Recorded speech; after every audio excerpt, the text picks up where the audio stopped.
Hi అందరికీ నమస్తే. నా పేరు కూర సుమన్.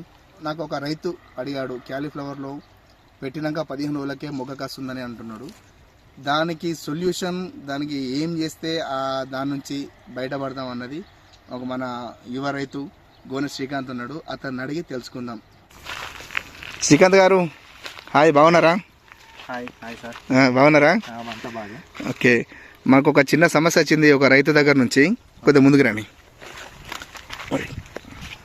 చెప్పండి సార్. ఒక చిన్న సమస్య వచ్చింది. ఒక రైతు నాకు ఫోన్ చేసి అడిగాడు, క్యాలీఫ్లవర్ వేసినాక 15 రోజులకే మొగ్గ వస్తుందట.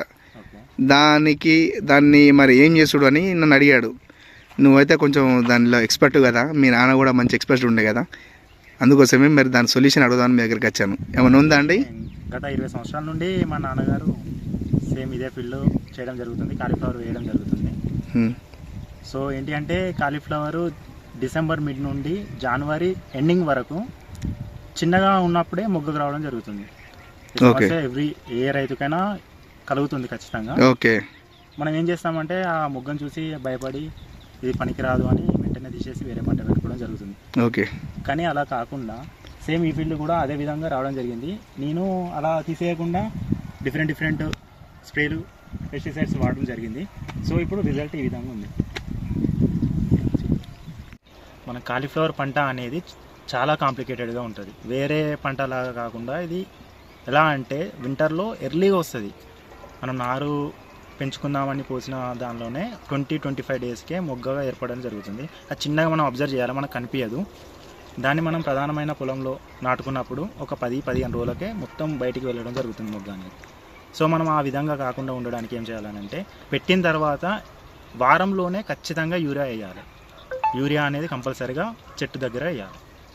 వేసిన తర్వాత నెక్స్ట్ వీక్లో ఏం చేయాలంటే, సెకండ్ వీక్లో జిబ్రెలిక్ యాసిడ్ 0.001 గ్రామ్ ఉంటుంది. అది 1 గ్రామ్ను 2 పంపు చేసుకోవాలి. ఏంటి మన చిన్న పంపు అయితే సేమ్ అలానే చేసుకోవాలి.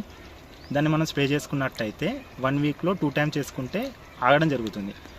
అంతటితో ఆగకుండా మళ్ళీ 15 రోజుల్లో రెండోసారి ఖచ్చితంగా యూరియాను పొటాష్ కంపల్సరీ వేసుకోవాలి. వేసుకున్న తర్వాత ప్లానోఫిక్స్ అండ్ బోరాన్ కంపల్సరీ అది కూడా స్ప్రే చేసుకోవాలి. నెక్స్ట్ గ్రోత్ ప్రమోటర్స్ వాడాలి కంపల్సరీగా. వాడినట్టయితే అలా ఒక 1 మంత్లో టోటల్గా సెట్ అయ్యి ఈ విధంగా ఉంటుందండి ఫీల్డ్ ఖచ్చితంగా. నాది ఫస్ట్ సేమ్ ఇలానే అవుతుంటే ఈ విధంగా ఫీల్డ్ సెట్ చేసుకోవడం జరిగింది. అంతటితో దానికి కూడా ఏమంతా ఇన్వెస్ట్మెంట్ కూడా జరగదు. ఎందుకంటే జిబ్రెలిక్ యాసిడ్ అనేది జస్ట్ 60 రూపీస్ 50 రూపీసే ఉంటుంది. అది 2 పంప్స్గా వస్తుంది కాబట్టి మనం ఈజీగా కొట్టుకోవచ్చు. అలాగే గ్రోత్ ప్రమోటర్స్ కంపల్సరీ వాడాలి. మనం మొత్తం మీద చెట్టును అనేది పెంచే ప్రయత్నం చేయాలి. ఈ విధంగా మనం స్ప్రే చేయడం వల్ల చెట్టు అనేది ఆటోమేటిక్గా గ్రోత్ కావడం జరుగుతుంది. దాని విధంగానే సేమ్ ఫ్లవర్ కూడా పెద్దగా రావడం జరుగుతుంది. మనం గ్రోత్ ప్రమోటర్స్ కంపల్సరీ వాడాలి. అలాగే బోరాన్ అయితే కంపల్సరీ వాడాలి. కాలీఫ్లవర్ అంటే బోరాన్ అంటే కాలీఫ్లవర్ ఖచ్చితంగా వాడి తీరాల్సిందే. ఎందుకంటే కాంప్లికేటెడ్గా ఉంటుంది. ఫీల్డ్ను మాత్రం ఖరాబ్ చేసుకోకుండా మనం నీట్గా కాపాడుకోవాలి. ఓకే, థ్యాంక్ యూ అండి. Thank you.